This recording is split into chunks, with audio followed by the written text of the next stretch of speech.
C'est quoi l'amour pour vous? Rendez-vous les 24 et 25 octobre au Palais des Congrès d'Antibes pour le premier congrès C'est quoi l'amour pour vous?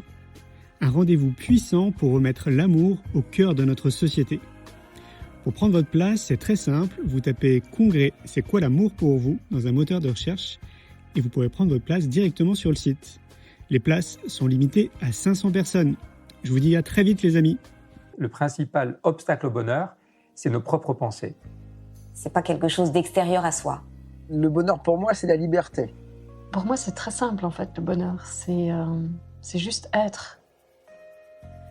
Bienvenue sur le podcast C'est quoi le bonheur pour vous? Je m'appelle Julien Perron, je suis le réalisateur du film C'est quoi le bonheur pour vous? Pendant plus de 4 ans, je suis parti à travers le monde pour interviewer 1500 personnes autour de cette question fondamentale. À travers ce podcast, on parlera bien-être, développement personnel et médecine douce. Je vous souhaite un merveilleux voyage sur la route de la connaissance de soi.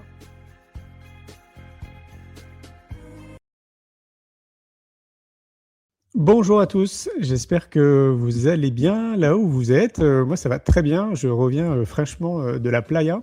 Je crois que je vous l'ai déjà dit, mais ceux qui ne le savent pas, moi j'habite Montpellier, donc je me donne cette opportunité de partir très tôt le matin à vélo.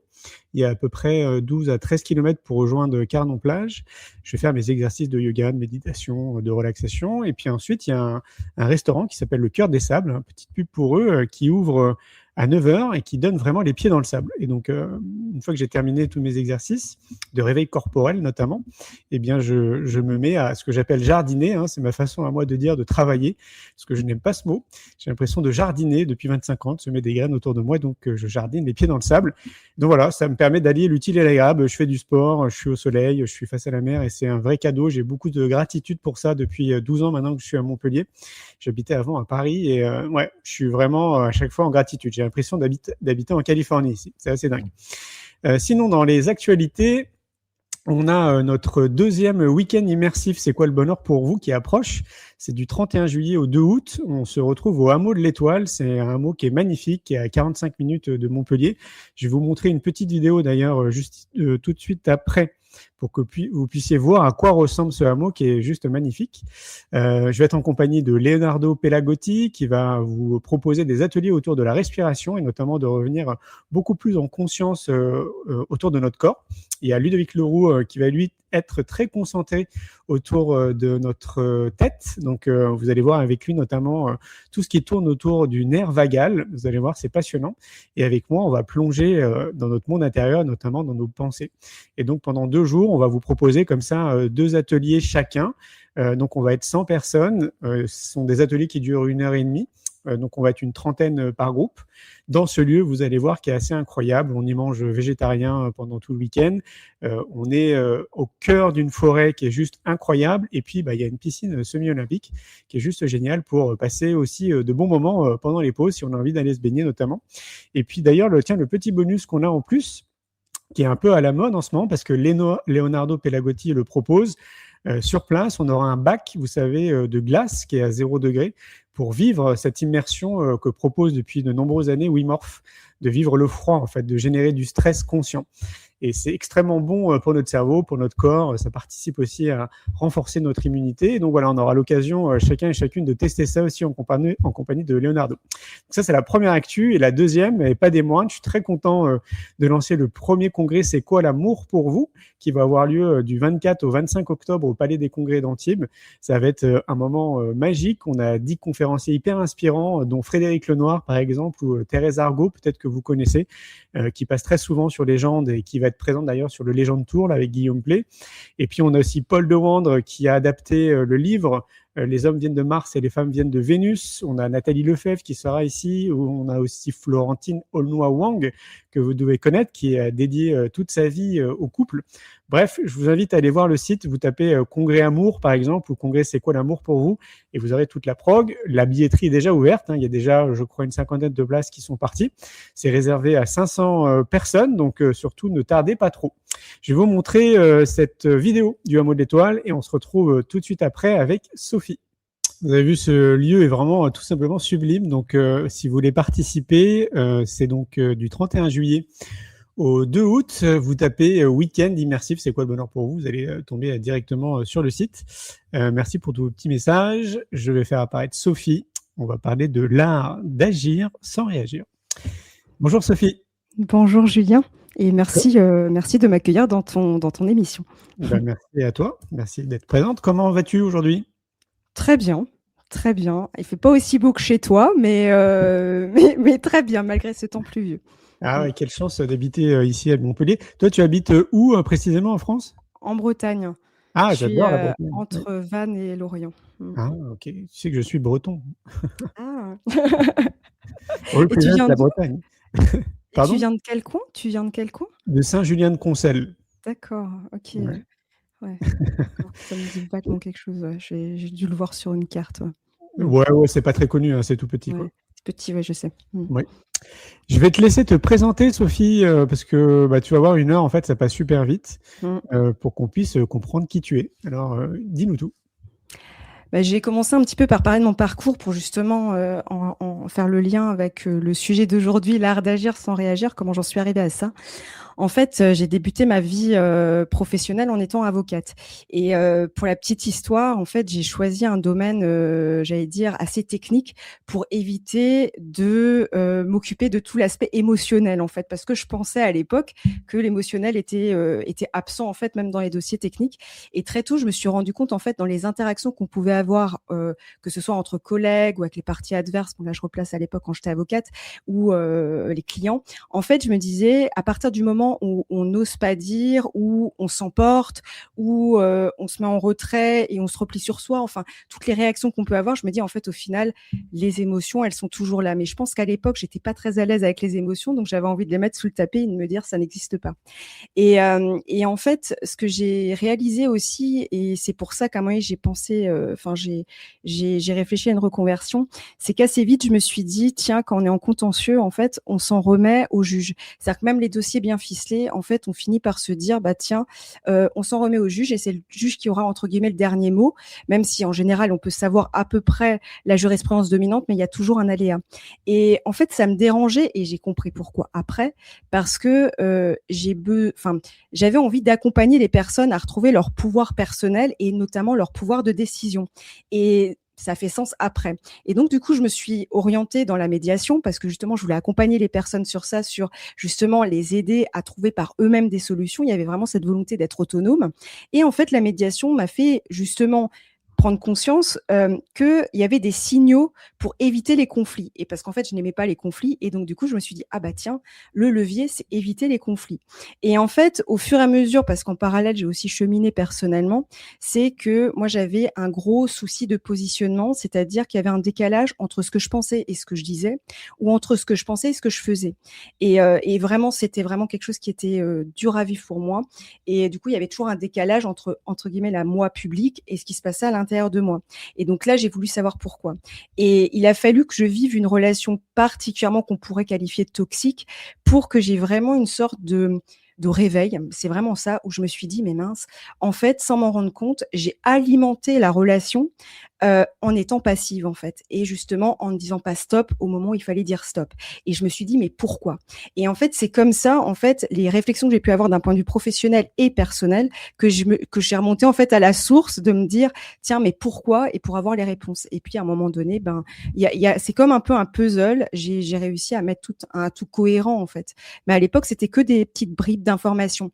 Et aussi un point important, c'est vrai que après, au cours de ma vie professionnelle, parce que j'ai eu pas mal d'expériences diverses, c'est vraiment quand j'ai managé une équipe où là, j'ai vraiment adoré ce moment-là. Alors, pas le fait de manager, c'était juste les relations humaines. Parce qu'en fait, là, je me suis vraiment dit, et c'est là où mon concept s'est éclairci dans ma tête, je me suis dit, en fait, on peut vraiment avoir un impact sur le collectif en partant de sa posture. Et finalement, ce que je veux transmettre, que ce soit à travers mon livre, mon podcast, etc., c'est vraiment, en fait, on a la possibilité de faire évoluer une relation en changeant notre posture. Et c'est comme ça que j'en suis là aujourd'hui.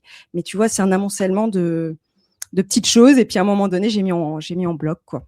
Oui, je le vois. Merci. Tu dis qu'à un moment donné, tu as compris le pourquoi. Alors du coup, j'allais te dire, c'était quoi le pourquoi? En fait, le pourquoi, c'est que je me suis rendu compte que, donc c'est en lien d'ailleurs avec un invité que tu as également reçu, j'ai vu Ludovic Leroux qui parle notamment du nerf vague. C'est qu'en fait, alors j'ai investigué plein de choses et justement le livre, il regroupe un peu tout, enfin c'est un regroupement de plein de choses qui m'ont aidé à mieux comprendre les choses, mais il y a quelque chose qui a été vraiment décisif, c'est la théorie polyvagale et l'internal family system, c'est-à-dire les systèmes de famille intérieure avec le manager, le pompier, et ça y est, j'ai perdu l'autre. Enfin voilà, il y a un troisième. Et en fait, c'était intéressant parce que j'ai pu voir que derrière nos réactions émotionnelles, en fait, il y a des charges affectives. Et du coup, derrière nos charges affectives, il y a des traumatismes. Et que très souvent, on associe les traumatismes à des événements qui sont particulièrement, j'allais dire, dramatiques, entre guillemets, par exemple un accident, des attouchements, etc.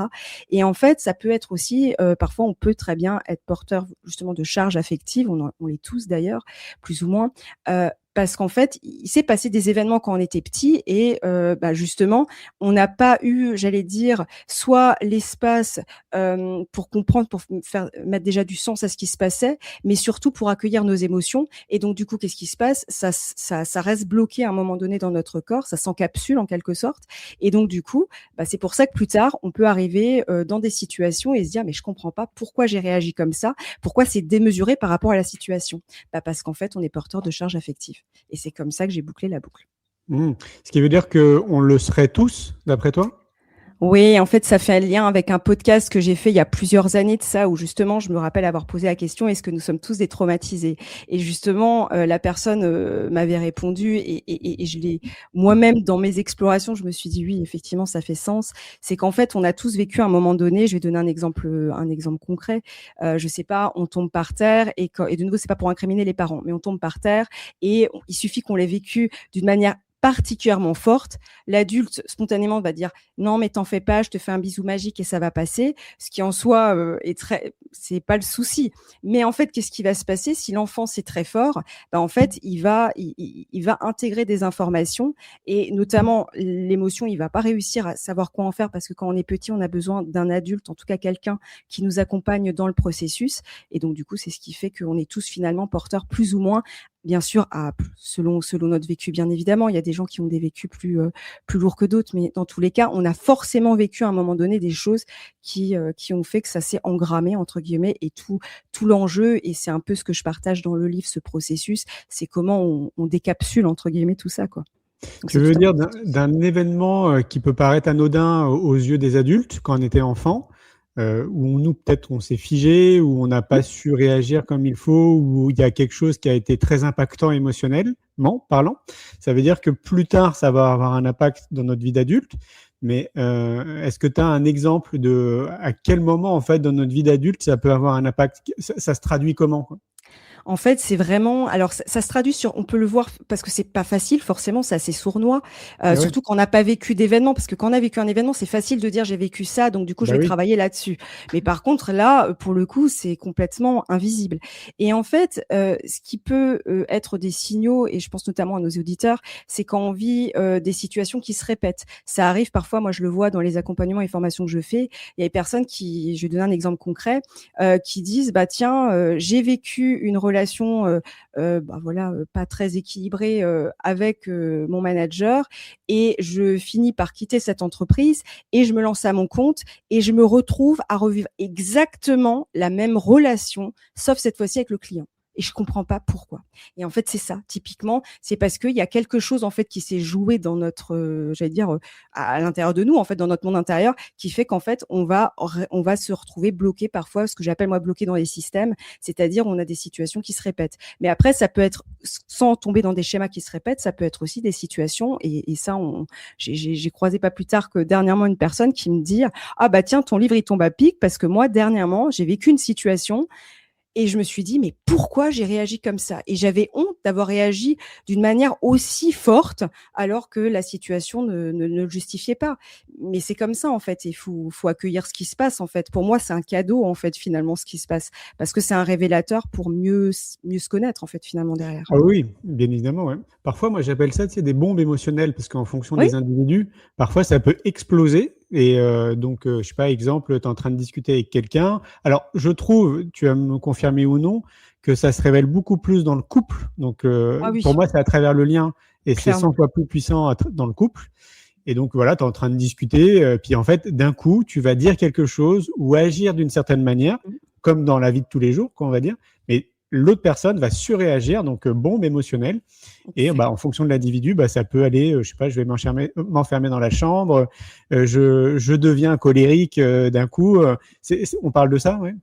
Exactement, c'est exactement ça. Et comme tu dis, c'est vrai que dans la relation de couple, c'est ce qu'il y a, c'est effectivement, j'allais dire le meilleur, entre guillemets, je mets des guillemets, terrain de jeu, justement, parce que c'est justement là où il y a les liens d'attachement. Donc forcément, mais après, dans le travail, mine de rien, parce que ça, c'est quelque chose quand même que j'ai pu remarquer de différentes casquettes que j'ai pu avoir et puis ce que j'accompagne aujourd'hui, je me rends compte en fait que dans le travail, en fait, on minimise aussi l'émotionnel parce que c'est vrai que je vois entre le manque de légitimité qu'on peut avoir, entre les rapports de force qu'on peut avoir, différentes choses. En fait, je me dis finalement, souvent, il y a aussi des portes d'entrée pour aller revoir. Quand je dis revoir, parce que ça, j'aimerais aussi préciser un point. Quand je dis revoir, et mon livre, par exemple, ça c'est important, je cherche pas à corriger. En fait, je cherche juste à montrer en fait ce que ça vient révéler et après voir effectivement comment on fait évoluer sa posture parce que l'idée c'est pas de rester en réaction.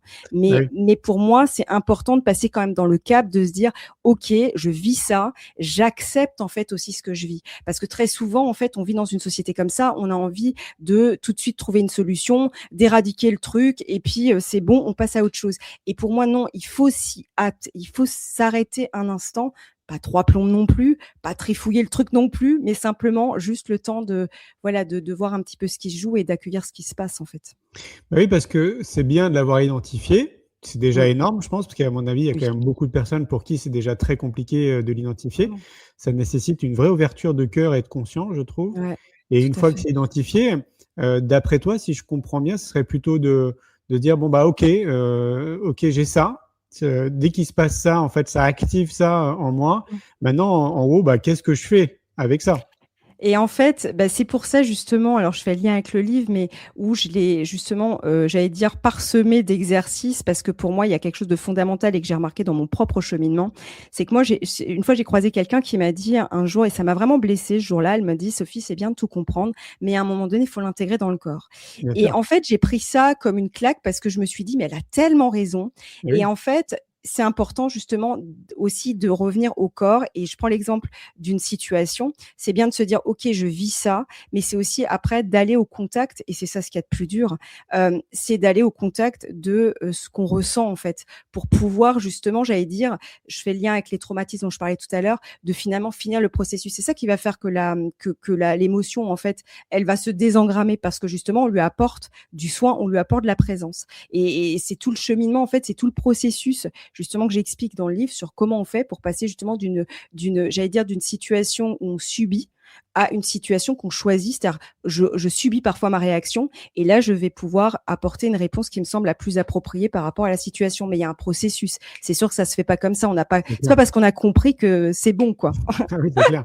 C'est clair, Ce c'est pas serait comme un trop simple. Doliprane, quoi. Tu prends Ouais. pas, la petite Non, pilule qui va bien, quoi. Ouais, c'est sûr, hein. Puis, ce serait il top. faut aussi rappeler, dis-moi ce que tu en penses, mais moi, je pense que le processus, il est tellement à géométrie variable d'un individu à un autre. Il y en a pour Exactement. qui ça peut aller très vite, tu sais, en termes de Exactement. compréhension, d'apaisement et effectivement, ouais, de laisser partir, en fait, cette émotion, et donc, du coup, de passer à autre chose. Et puis pour d'autres, ça peut durer toute une vie, en fait. Exactement, c'est Ouais. ça et c'est vrai qu'en plus ça rejoint un peu, tu vois? C'est pour ça que je voulais en parler aussi en début d'interview de ce pouvoir d'action. C'est qu'en fait, je me dis, en tout cas moi, c'était mon intention dans ce livre. Après voilà, c'est dans la thématique des réactions, mais c'est dans tout ce que je transmets. Tu vois? Cette volonté d'être autonome, c'est que je me dis, en fait, moi, j'aime bien faire connaître, vulgariser des notions sur lesquelles on va pas forcément aller, comme ça de prime abord, à part si vraiment on a un intérêt pour la chose et en fait, d'avoir avoir un peu une sorte de boîte à outils et les gens, ils piochent et ils voient aussi ce qui leur correspond. Parce que tu vois, il y a ça aussi, c'est que parfois, surtout on le voit beaucoup dans le développement personnel, on a des recettes miracles et qui ne sont pas si miraculeuses que ça d'ailleurs, mais on a des recettes miracles et en fait, on se dit mais mince, on culpabilise, ça fonctionne pas. Mais en fait, c'est pas parce que une technique ne fonctionne pas qu'il n'y en a pas une autre qui fonctionne en fait. Et ça, pour moi, c'est aussi important. Et je prends l'exemple de l'accueil des émotions. Il y a plein de manières en fait de prendre soin de ses émotions. Et il y a parfois des techniques, ça ne fonctionne pas. Bah, faut essayer d'autres techniques en fait, jusqu'à trouver ce qui marche quoi. Même si c'est par petites touches, c'est Bien déjà sûr. une victoire quoi. Bien sûr, ouais. Moi, j'aime bien, je donne très souvent l'image dans mes livres d'être un chercheur, tu sais, pour soi-même. Ah mais c'est ça, moi je suis ça, hein. Ouais, c'est ça, hein. C'est complètement ça, je suis une spéléologue intérieure, moi je me dis. Mais, Exactement. mais c'est ça, je te rejoins totalement. Et moi je dis souvent, je suis mon propre laboratoire. Ouais. Et c'est pour ça quand j'étais manager par exemple, parce que c'est ce qui m'a permis de savoir ce que je voulais faire de ma vie, bah, c'est là où ça a été pour moi un laboratoire. Mais c'était pas le fait d'avoir c'est pas ça. C'était Bien sûr. le côté laboratoire. Je trouvais ça hyper intéressant. Je me suis dit, ah d'accord, quand je me positionne comme ça, voilà ce qui se passe. C'est clair. Enfin voilà, c'était une auto-observation quoi. Mais c'est là, je trouve, la subtilité, c'est de maîtriser le juste dosage entre je deviens pas égocentrique et je suis pas Exactement, trop tourné vers moi-même. c'est ça. Et en même temps, j'ai conscience que j'ai des zones d'ombre, que j'ai des failles, peut-être des traumas. Et bah, comment je peux avancer joyeusement avec tout ça, quoi. Ouais. Bah, je pense que tu vois, ça rejoint un peu, enfin, des réflexions que j'ai déjà eues aussi. L'idée, effectivement, et c'est un peu enfin, c'est pas ce que je critique du développement personnel parce que, bah, voilà, j'allais dire, mon podcast, tout relève du développement personnel. Mais pour moi, le développement personnel, faut pas que ce soit non plus, j'allais dire, un sillon où on va passer son temps à regarder autour de son nombril. C'est juste que pour moi, c'est un moyen, déjà d'être mieux avec soi-même, de mieux se connaître. Et du coup, ça a un impact collectif. Pour moi, ça, c'est important. C'est pour ça que je travaille beaucoup avec des équipes. Parce que je me dis, la posture de leader, elle a un impact sur l'équipe. Et pour moi, le livre, c'est ça aussi, parce que c'est pour ça que j'ai mêlé vie pro, vie perso, parce que pour moi, c'était important que les gens qui aient des problèmes au niveau perso ou au niveau pro, ils puissent se retrouver à travers les exemples et justement se dire, ok, c'est un impact aussi collectif. Et à un moment donné aussi, d'accepter, et ça, c'était vraiment une volonté que j'ai beaucoup rappelé durant le livre, mais vraiment de se dire, j'en suis là où j'en suis, en fait. Et je fais du mieux que je peux, et il n'y a pas de résultat à atteindre, en fait. Il y a juste, j'avance au fur et à mesure. Le but, en fait, c'est d'un moment donné, pour moi, en tout cas, si je vais vraiment au fond de mon idée, c'est à un moment donné retrouver plus en plus de liberté intérieure. Parce qu'en fait, je trouve que quand on est guidé par nos émotions, on n'est pas libre intérieurement parce qu'en fait, on est guidé par ce qu'on ressent. C'est ce qu'on peut voir, par exemple, dans les altercations en voiture. La voiture, c'est pas mal. Quand on voit parfois les personnes qui sortent de leur gond, ben voilà, là, on est clairement guidé par les émotions. Et du Bien coup, sûr. c'est comment je fais pour trouver la bonne distance. Mais effectivement, l'idée, je te rejoins, c'est pas tomber non plus sur moi, mon petit moi, mon pauvre petit moi. C'est pas du tout. Enfin, moi là, par contre, je suis pas du tout en phase avec cette approche. Je pense à une personne qui s'appelle Aurélie Dorel, qui a fait toute une thèse autour de l'enfant intérieur. Je sais pas si tu la connais, qui est passionnant. Ouais. Parce que quand je t'écoute, ça me fait penser justement à l'enfant intérieur. Et tu vois, quand il y a des situations comme ça, moi, le sentiment que j'ai, c'est que c'est un peu comme si c'était nos enfants intérieurs en réalité qui discutaient les uns avec les autres. Mais c'est pas vraiment notre partie adulte en réalité qui prend le lead. Exactement. C'est plutôt notre enfant intérieur. Et donc, je trouve ça intéressant comme démarche. Aurélie Dorel, pour ceux qui la connaissent pas. Ouais. Et c'est vrai que c'est intéressant parce que c'est exactement ça en fait. Finalement, bah, et ça se comprend en fait parce que parfois, moi je le vois aussi dans le monde du travail, les gens en fait parfois ils deviennent des enfants. Bah, d'ailleurs même dans des situations de tous les jours sans être au travail. Je veux dire, ça arrive parfois on se dit mais je comprends pas, je suis capable de faire ça, et ça j'ai l'impression d'être une gamine de 8 ans. Et bah, justement, c'est parce que ça touche effectivement une charge affective qui nous fait remonter dans le temps en quelque sorte. Donc du coup, Ouais, c'est un peu ça, ouais. Ouais. Mais c'est là où je trouve que c'est compliqué dans notre société à l'heure d'aujourd'hui où tout va très vite. Exactement. Les choses s'accélèrent à une vitesse incroyable, encore plus maintenant avec l'IA là, qui débarque dans nos vies depuis quelques années.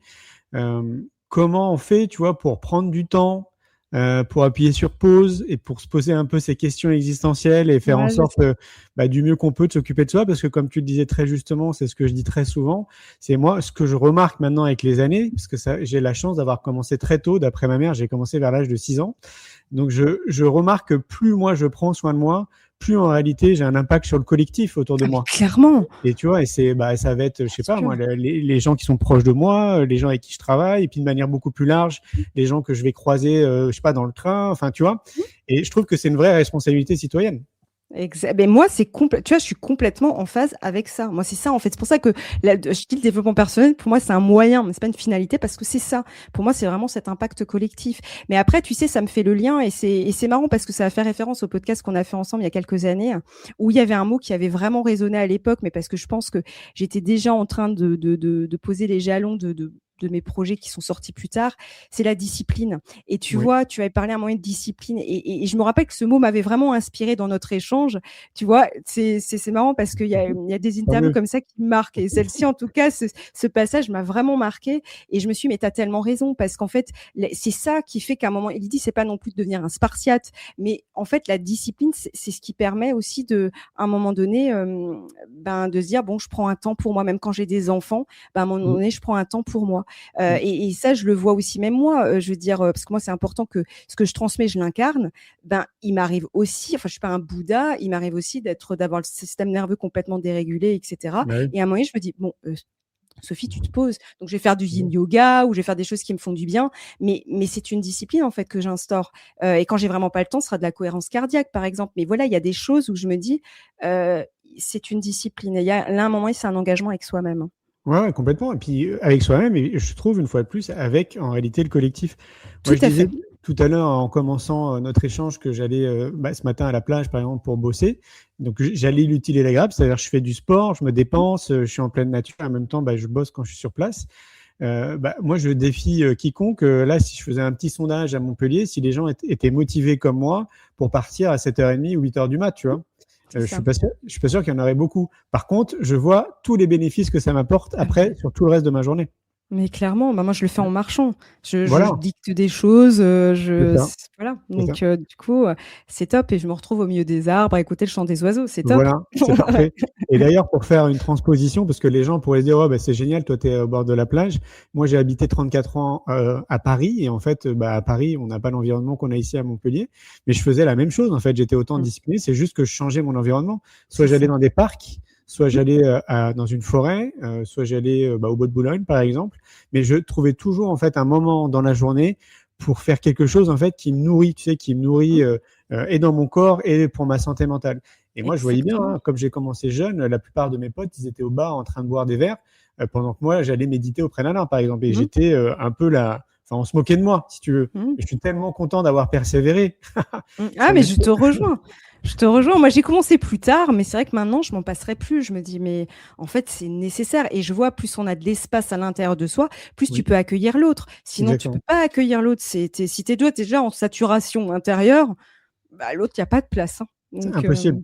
C'est une bonne transition d'ailleurs, parce qu'on a parlé un peu du couple, et je reviens sur le couple. Qui a, tu vois, le révélateur justement de notre humain.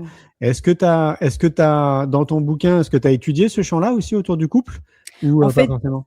J'ai parlé plutôt de la dynamique en fait, parce qu'en fait, ce que j'ai aussi, je pense notamment au début du livre, j'ai regroupé et fait des liens avec aussi des lectures que j'ai pu avoir et des choses que j'ai expérimentées. Et je prends notamment le cas de la bibliographie d'Alessidra Stone, c'est des psychologues américains. Et en fait, c'est marrant parce que après, moi, je suis un peu comme ça. Quand j'ai une passion, quelque chose qui m'interpelle, je lis tout. Donc, j'ai tout lu. Et en français, en tout cas, tout ce qui était traduit en français. Et justement, il parle de la relation parent-enfant. Et c'est là où, justement, j'explique les dynamiques. Et il y a aussi autre chose que j'explique assez longuement dans le livre, c'est aussi les relations féminin-masculin. Parce que, justement, il y a quelque chose que j'ai pu remarquer. Quand on est un féminin blessé, forcément, notre posture par rapport à l'homme, on adoptera une certaine posture. Et inversement. Et c'est une danse. Et ça, c'est vrai que c'est quelque chose que j'ai étudié parce que je trouve ça hyper intéressant et ça peut être des sources pour justement améliorer ses relations dans le couple. Mais carrément. Mais comment on fait, je pense à des personnes qui, je crois qu'on l'a tous vécu à un moment donné dans notre vie. Toi, tu donnais l'exemple professionnel, mais c'est aussi valable dans nos relations amicales. C'est pour ça. Tu sais, où on voit en fait, putain, il y a quelque chose qui revient tout le temps, quoi.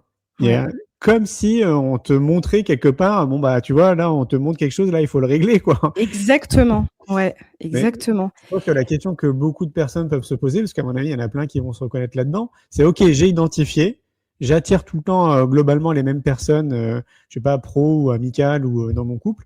Comment je fais en fait pour changer ça? Et ben justement, c'est le processus en fait que j'ai décomposé dans le livre pour aller à la rencontre, mais pas à la rencontre uniquement mentale. C'est à la rencontre vraiment de ce que je ressens et du coup d'apporter de la présence à ce qui se manifeste. Donc du coup, D'accord. c'est pour ça en fait que je l'ai décomposé parce qu'en fait l'idée, moi maintenant j'arrivais à y aller direct, mais je l'ai appris. Donc c'est comme un peu ça rejoint ce que tu disais, le fait d'avoir pris soin de toi tôt. Bah en Mmh. fait à un moment donné, voilà, moi maintenant je l'y vais directement, mais ça a été un processus et donc du coup ce que j'ai fait, j'ai décomposé les étapes pour que les personnes se familiarisent et après vraiment rentrent en contact de ce qui se passe à l'intérieur. Donc, il y a beaucoup d'exercices, de régulation, justement pour réguler son système nerveux, parce que ça aussi, j'entends souvent parler de gérer, maîtriser ses émotions. Pour moi, on gère pas ou on maîtrise pas les émotions. Bon, là, je joue avec les mots, mais on régule une émotion. Et Mmh. justement, il y a beaucoup d'exercices qui, moi, m'ont aidé et j'en donne plusieurs. Comme ça, les gens, pareil, testent et voient ce qui leur parle ou pas. Donc, il y a vraiment les exercices qui suivent tout le long, toujours cette notion de compréhension et d'intégration pour l'intégrer dans le corps, mais aussi pour aider la personne à un moment donné se dire ok, j'ai mis le doigt dessus, j'ai vu. Maintenant, c'est quoi le processus pour aller justement pour aller changer? Parce que de nouveau, le résultat dans tout ça, c'est pas d'aller ressentir et parce qu'on sait bien que ressentir des choses désagréables, c'est pas quelque chose où on va y aller, genre c'est super, je vais y aller. Mais c'est qu'en fait, c'est ce qui va permettre à un moment donné de se dire waouh, en fait, en temps normal, j'aurais réagi comme ça et là, je me retrouve à donner une réponse qui est totalement différente. Mais c'est naturel et c'est ça le véritable changement et c'est pas le changement qu'on se dit dans la tête, c'est vraiment qu'à un moment donné, dans une même situation, on va dire bah, je prends un exemple concret. Moi, par exemple, il y avait des fois où j'avais tendance à me taire et je me retrouve à dire ce que je pense, alors qu'en temps normal, ça aurait été impossible. Et là, je me vois faire et je me dis, oh, c'est incroyable, j'ai plus peur de la réaction de l'autre, j'ai plus peur de blesser l'autre. En fait, ok, je prends entre guillemets ma place, ma manière de parler, mais je veux dire, j'exprime ce que j'ai à dire. Et c'est ça, en fait, c'est tout l'intérêt d'aller justement à la rencontre, mais vraiment, j'insiste dans le corps, en fait, vraiment de ce que je ressens et d'apporter de la présence dans tout ça. Et donc, du coup, il y a vraiment le cœur du livre, il est vraiment là-dedans, quoi. Magnifique. Rappelle-nous le titre? Pourquoi je réagis comme ça? Mhm. Et du coup, il y a 34, alors ils ont mis 34 exercices, 34 clés et exercices pour aller de l'avant, mais parce qu'il y a vraiment cette idée de je passe d'une situation subie à une situation choisie, c'est le fil conducteur du livre. Et donc, du D'accord. coup, le processus pour pouvoir le faire. Moi, j'aime beaucoup la punchline, l'art d'agir sans Ouais. réagir. Ouais, en fait, c'est le fil conducteur de l'écriture de mon livre. À la base, c'était D'accord. ça. C'était Ok. comment j'agis sans être en réaction. Et donc, du coup, c'est devenu l'art d'agir sans réagir parce que c'est vraiment la promesse du livre, en fait. Mm. Et tu penses que c'est vraiment applicable pour bon nombre d'entre nous? Je pense que oui. Pour moi, c'est applicable à tout le monde. Simplement, on va être honnête, il faut quand même se familiariser avec ses émotions. C'est qu'à un moment donné, quand on a pris l'habitude, et je prends notamment les gens qui sont dissociés, qui n'ont pas l'habitude de sentir les émotions, et c'est quand même fréquent, j'en faisais partie, Bien donc je sûr. parle en connaissance de cause. Je veux dire, il y a des fois, en fait, on ressent pas, et on se dit, bah non, je ressens rien. Je prends l'exemple de la colère, par exemple. Si la colère, elle a été réprimée dans notre enfance, on peut se dire, bah moi, je suis jamais en colère. Bah, c'est pas parce qu'on n'est jamais en colère qu'on n'est jamais en colère, c'est simplement on ne la sent pas. Et donc effectivement, c'est pour ça que c'est important d'y aller par petites touches, c'est un processus et ça j'insiste vraiment là-dessus. Je suis pas en train de vendre une solution miracle, je suis simplement en train de dire là je vous partage un processus qui fonctionne, mais par contre on y va là où on en est. Et il n'y a pas de meilleur élève, de mauvais élève, c'est pas ça. Il y a un processus. Et comme tu disais tout à l'heure, il y a des gens qui vont aller très vite, il y a des gens qui iront moins vite, mais on n'est pas dans la compétition. C'est juste l'idée de se sentir mieux, en fait, et cette notion de congruence, où moi, c'est vraiment cette idée, ce que je pense, c'est ce que je dis et c'est ce que je fais. Enfin, il y a vraiment un alignement, c'est quand même le but de ça. Et pour ça, c'est par petites touches. Donc, c'est tout, ça passe par d'abord se familiariser avec la sphère émotionnelle, ça, c'est certain. Bien sûr. Est-ce qu'on peut dire que ça a fonctionné pour toi, donc pas forcément pour quelqu'un d'autre?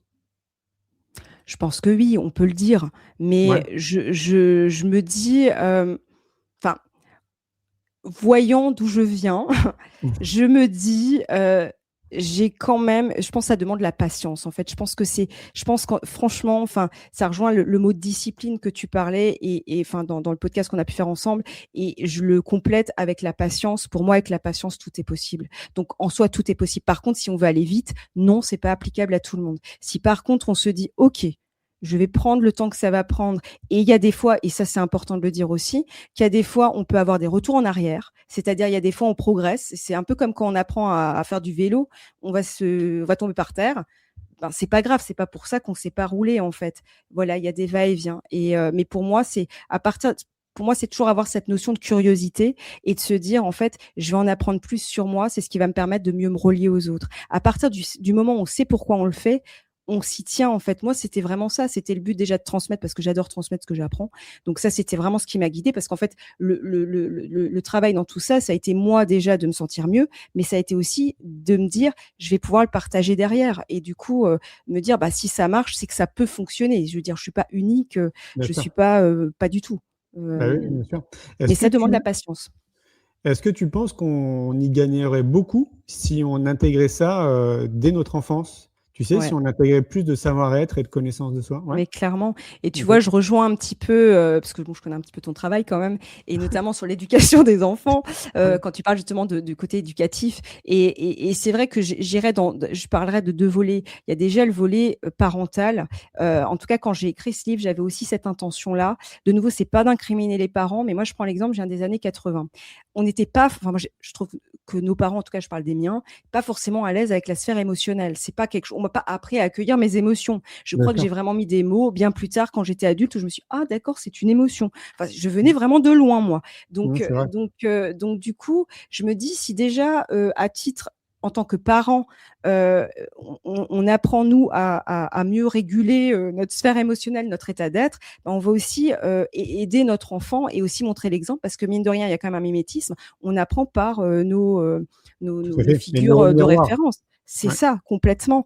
Et si on revient aussi au volet de l'enfant, bah, je trouve qu'il n'y a rien de plus rassurant en fait, parce que je trouve que c'est pas facile. Je ne sais pas. Après, je me souviens pas quand j'étais enfant, mais je veux dire parfois de se dire mais qu'est-ce que je fais? Et c'est ce qu'on voit quand tu parlais justement du fait qu'on est adulte, parfois on redevient des enfants.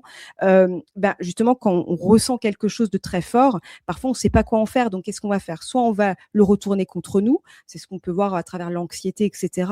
Soit on va le balancer sur l'autre. Je caricature, mais c'est un petit peu ça. Je sais pas quoi en faire, donc je lance la patate chaude, donc ça se traduit à travers des reproches, des choses comme ça. Et finalement, ça devient un bougliblio pas possible. Ben, je trouve que d'accompagner aussi un enfant à justement à savoir quoi faire de ça et se dire que c'est légitime ce qu'il ressent. Et ça, c'est aussi un point important. Je peux, par exemple, nous deux, on peut face à un événement pas ressentir du tout la même chose, mais c'est Bien pas sûr. pour ça que ça va invalider ce que je ressens ou ce que tu ressens. Tout à fait. Voilà, ça reste Ouais. personnel. Et ça, c'est important aussi de légitimer selon la sensibilité des enfants. Il y a des enfants qui sont plus sensibles que d'autres, justement de se dire, bah ok, tu ressens ça. Peut-être moi, adulte, je comprends pas. Mais en fait, c'est pas grave, je suis là en fait. Et je t'apporte ma présence et on va processer ensemble, Bien quoi. sûr. Bah Ouais, ça serait magique, hein. Du ouais, coup, il faut aussi englober les enseignants. Il faudrait que les enseignants aient exactement. Ça, je aussi te cette rejoins. approche, c'est-à-dire d'abord Ouais, de bien se connaître, bien évidemment, pour mais encore mieux bien sûr. accompagner les enfants. Ouais. Ouais, Est-ce que tu crois clairement. que c'est utopique d'imaginer qu'un jour on va arriver à ça?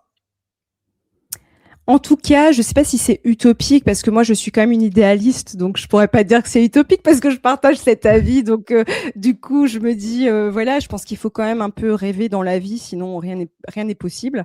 Mais je pense que si chacun et je pense que c'est si je vais encore plus loin dans ma philosophie de vie, je me dis si on fait chacun individuellement ce travail, entre guillemets, même ça fait un peu labeur dit comme ça, mais de se dire, je prends la responsabilité de ce que je ressens. Qu'est-ce que je fais de ce que je ressens? Parce que pour moi, ça, c'est une vraie responsabilité qu'on doit prendre à titre individuel et que ça a un impact, comme tu disais, on en parlait tous les deux, collectif. Bah, à un moment donné, je me dis, si on s'aime au fur et à mesure, c'est pas impossible qu'à un moment, il y ait une évolution de conscience plus largement, en fait. Et pourquoi pas au niveau de l'éducation? Parce que je pense que là, il y a de quoi faire aussi. Je Ah veux dire, oui, moi, je vois, j'avais des maîtresses, enfin, je pense à l'une en particulier, bon, on replace il y a les années 80, mais voilà on a tout quoi, on connu. était à des années-lumière de comprendre les émotions d'un enfant, quoi. Ouais, Et ouais, ça on a tout provoque des connu. séquelles, hein, Bien c'est sûr, bien sûr. normal. Et Mm. en même temps, moi, comme je le dis très souvent, pour moi, c'est des super-héros, les enseignants, donc je les remercie à chaque fois. Ah, clairement. Pour ceux qui arrêtent pas de critiquer ou dire qu'ils sont tout le temps en vacances, bah, Mm. faites enseignant juste pendant 2 semaines, par exemple, ou une Mm. semaine. vous allez voir un peu l'état émotionnel dans lequel vous allez être. Clairement. C'est franchement bravo à eux. Donc, merci Mm. pour l'énergie qu'ils mettent parce que Ouais. c'est tellement important Ah, clairement. pour le futur en fait, de notre société, hein, Ouais. notamment. Ouais. Ouais. Mais par contre, c'est vrai que ça passe par le côté. Je pense que c'est surtout ça, parce que c'est vrai qu'on incrimine. C'est comme les parents, on peut les incriminer pour dire oui, mon père, il a pas fait ci, ou ma mère, elle a pas fait ça. Mais en fait, on est chacun. Enfin, je veux dire, pour moi, on est des ignorants entre guillemets. On est toujours en chemin, en train d'apprendre. Et en fait, bah, il y a des fois, on est là où on en est. Par contre, je trouve que ce qui est de notre responsabilité, c'est justement, ben, de nourrir cette connaissance de Ouais. soi et des autres aussi, pour justement, ben, j'allais dire, être moins ignorant demain, parce qu'on est tous ignorants en fait, finalement, on ne sait pas tout. Et en fait, au final, si on se met dans une démarche de croissance, mais pour grandir intérieurement, ben, de nouveau, ça a un effet collectif. Après, ça fait Ouais. très utopiste dit comme ça, mais en tout cas, moi, ça reste ma conviction. Moi, j'y crois, hein, je suis dans le même Mm. monde que toi. Voilà. Donc, écoute. Euh, J'ai l'impression, alors tu vas me dire si je me trompe, mais sur tout le processus que toi tu as compris, que tu as mis en place, et puis tu nous disais que maintenant en fait c'était beaucoup plus rapide pour toi en fait dès que tu arrives à identifier un truc. Est-ce que toi tu t'es fait accompagner par des professionnels? Parce que je pense que c'est important aussi de dire de Clairement. ne pas hésiter à se faire accompagner, parce qu'il y a quand même beaucoup de professionnels maintenant dans beaucoup d'activités diverses et Mm. variées. Faut pas hésiter. Ouais, et merci de le rappeler, parce que c'est vrai que ça, j'allais oublier de le dire.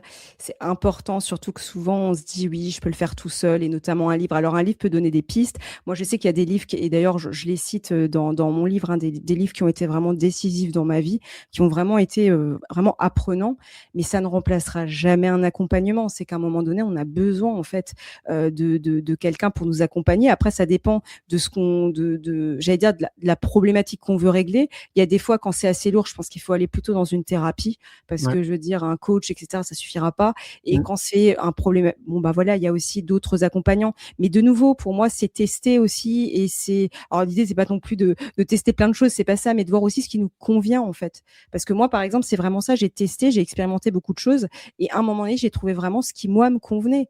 Et du coup, j'allais dire, c'est ça qui m'a poussée aussi à plonger, j'allais dire, comme je dis, en spénéologie, mais c'est vraiment ça. Moi, je suis vraiment allée à l'intérieur, quoi. Je me suis baladée. Ah Mais oui, non, mais c'est sûr, hein. Moi, j'adore mon monde intérieur, hein. C'est d'ailleurs pour mm, ça que je passe souvent du temps seul, de manière assez étonnante. Moi, je me considère plutôt comme un loup solitaire, hein, parce que je sais que c'est assez étonnant pour les gens qui me suivent ou qui viennent dans nos events. Moi, je suis vraiment quelqu'un qui adore la solitude, parce que j'adore mon monde intérieur. mm.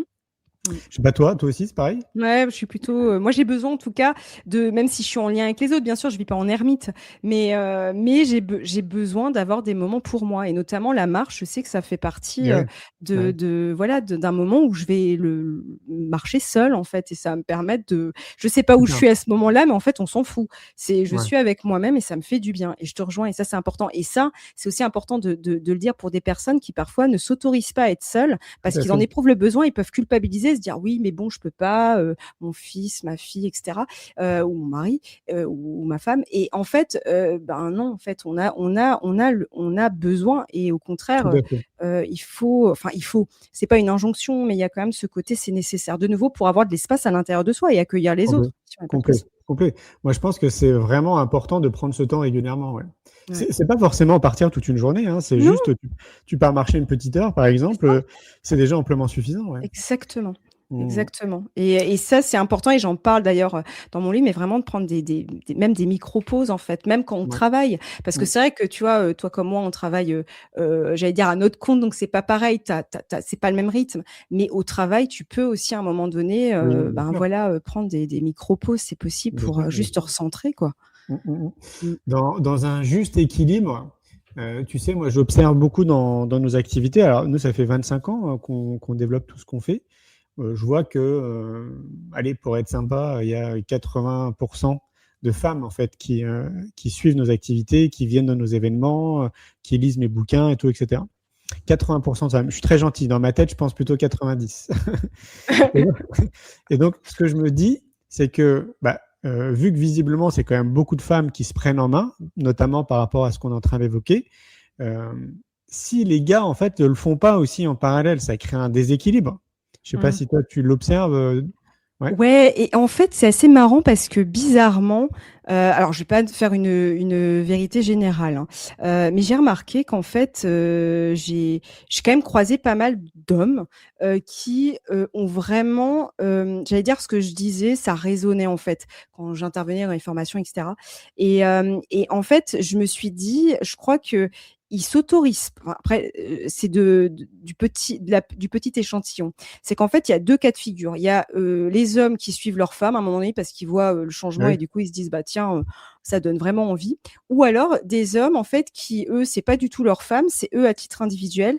Mais en fait, j'ai envie de dire, il y a un déconditionnement à se faire. Déjà, je prends l'exemple enfin, de rien que la sphère émotionnelle, de dire que j'ai des émotions, parce que ça aussi, Beh, parfois oui. il y a un déconditionnement à faire et à un moment donné de se dire: «Bah oui, moi aussi, je peux prendre soin de moi et moi aussi, je peux aller voir des choses, enfin voilà, qui sont pas que réservées aux femmes». Et moi, c'est vrai que c'est marrant parce que, enfin, j'en parlais d'ailleurs à mon éditrice, mais c'est vrai que quand j'ai écrit ce livre, je me suis dit: «Tiens, je l'écris pas que pour les femmes, en fait, je l'écris aussi pour les hommes» et quelque part, mon intention, c'était aussi de capter les hommes parce que je pense qu'ils sont demandeurs, il y a un vrai besoin et moi, je le vois, enfin, interagissant quand même avec pas mal d'hommes, sur le terrain, je me dis: «Il y a vraiment une demande, mais parfois il y a un manque d'autorisation» et mais avec soi-même, hein, des Oui, conditionnements à avoir, hein. oui, oui, bien sûr. Qui est de mon prisme lié au conditionnement, de notre société, hein. On est conditionné Complètement. à plein de niveaux Ouais, et si on isole juste le côté un peu, masculin et femme,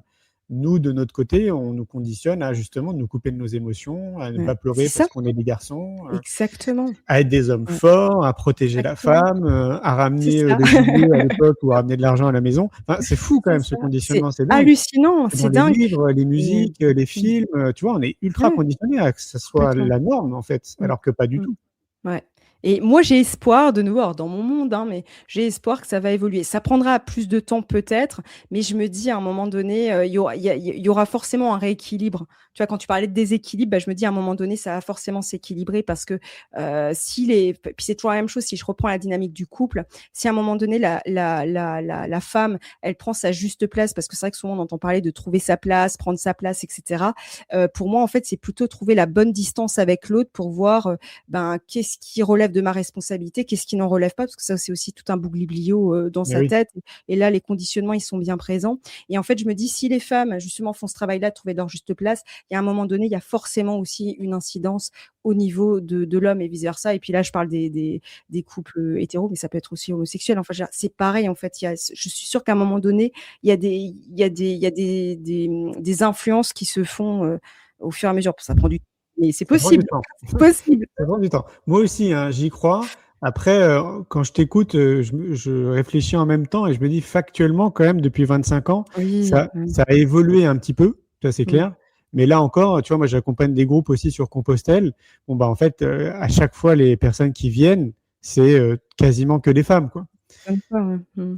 Et Ouais. mais pourtant, voilà, je suis comme toi, j'ai ce côté optimiste et positif qui me dit Mmh. que les choses vont évoluer. Moi, pour moi, il manque, par exemple, de cercles d'hommes. Tu sais, autant il y a des cercles Ouais, de femmes, c'est vrai. mais j'ai pas l'impression qu'il y ait beaucoup de cercles d'hommes et je suis Ouais, convaincu qu'il y aurait beaucoup de gars, en fait, qui ouais, iraient, tu vois? ouais, Parce qu'ils ouais. se sentiraient en safe place, quoi. Ce serait une Et oui, place sûre. puis Ouais, ils se comprendraient aussi parce que bon, à un moment donné, je pense que c'est pas mal aussi de se soutenir. Je veux dire, autant les femmes souvent, enfin, ayant fait des voilà, des stages et cetera, où effectivement c'est très féminin, on ouais, a ce côté entraide en fait, en tout cas le temps d'un week-end, le temps du séjour et cetera.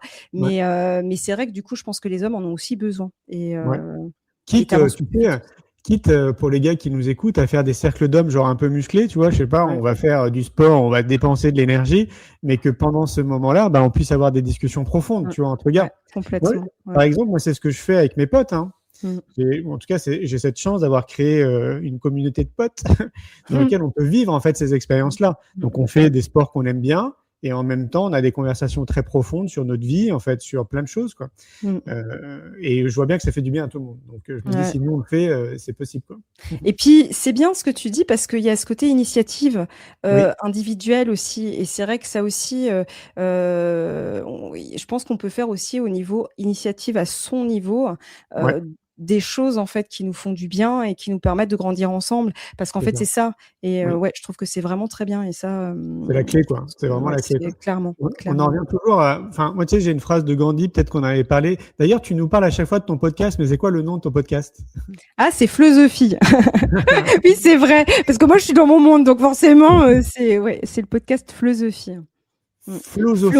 Oui, Philosophie, parce qu'en fait, j'ai créé un concept, alors qui résume un petit peu j'allais dire tout mon cheminement et puis tout ce que j'allais dire le cœur de mon enseignement, si on peut dire. Il y a vraiment cette notion comment en fait je reste dans mon axe. Face au mouvement de la vie, parce qu'en fait, il y a toujours des mouvements de la vie et ça, on peut pas avoir de main dessus. Par contre, c'est comment, en fait, j'ai toujours cette image d'arbre où justement, quand il est fort, il est enraciné, mais il a quand même une certaine souplesse. Il garde sa verticalité et c'est vraiment ça, moi, cette image-là, en tout cas que je me suis appliquée à moi et du coup, c'est comme ça qu'est né le flow et la Sophie par rapport à l'esprit critique. Alors bon, il y a aussi un jeu de mots avec Sophie, mais à la base, c'est philosophie parce qu'il y avait aussi ce côté esprit critique et d'ignorance parce que pour moi, nous sommes des ignorants et que du coup, il faut toujours questionner son point de vue. Donc, c'est un petit peu sous ça la genèse de ce mot. Très intéressant. Il y a souvent tu sais, des citations plutôt bouddhiques où c'est associé plutôt au bambou. C'est que le bambou, en fait. C'est vrai, exactement. C'est le même principe. C'est vrai que moi, j'ai l'arbre parce que je vois parfois, on a des tempêtes et que parfois, il y a des arbres qui finissent par terre et il y en a au contraire, ils restent. Et je me dis, bah oui, quand c'est trop rigide, ça tient pas ou alors quand c'est pas enraciné, ça tient pas non plus. Et du coup, il y a vraiment ce côté souplesse et rigidité, mais le bon dosage, quoi. Et c'est ça, finalement, la vie. Exactement, ouais. Est-ce que le grand luxe, finalement, ça serait pas notre paix intérieure?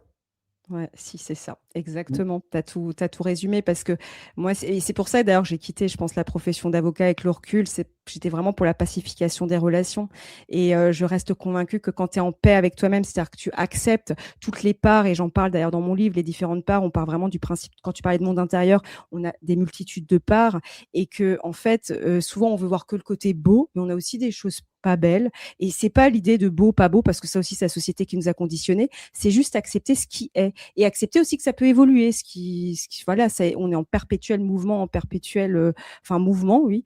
Et du coup, c'est ça. Donc pour moi, plus tu es en paix avec toi-même, plus tu acceptes toutes tes facettes, plus tu acceptes l'autre. Parce que quand tu regardes des gens qui sont dans le jugement, qui sont dans la critique, très souvent, c'est parce qu'en fait, ils projettent sur l'autre ce qu'ils ne veulent pas voir chez eux. Donc pour moi, la paix intérieure, c'est ce qui pacifie aussi nos relations avec les autres. Donc c'est un effet domino, quoi. Enfin, j'appelle ça l'effet domino, mais c'est vraiment ça. Je veux dire, c'est un effet individuel sur le collectif, et puis après, ça se répand, quoi. Comment on fait pour te retrouver sur les réseaux? Tu es présente un peu partout? Alors, je suis présente sur Instagram et LinkedIn, mais après, là où je suis le plus active, c'est quand même le podcast. Donc, on retrouve notamment la chaîne Philosophie sur YouTube, vu qu'en plus, là, je vais lancer des vidéos, et puis ma newsletter, La Flo de Sophie. Mais tous les liens, on les retrouve sous le podcast. Et le livre, il sort quand? Alors, le 4 juin, donc dans pas longtemps, il est déjà disponible en précommande sur toutes les plateformes, mais il sort officiellement le 4 juin. Voilà. Je ne sais pas si tu as entendu en intro, je disais que je suis très content, on lance le premier congrès C'est quoi l'amour pour vous? Donc c'est au Palais des Congrès d'Antibes, c'est le 24 et le 25 octobre. J'ai envie de te poser une dernière question, c'est quoi l'amour pour toi? Alors l'amour, c'est quoi pour moi?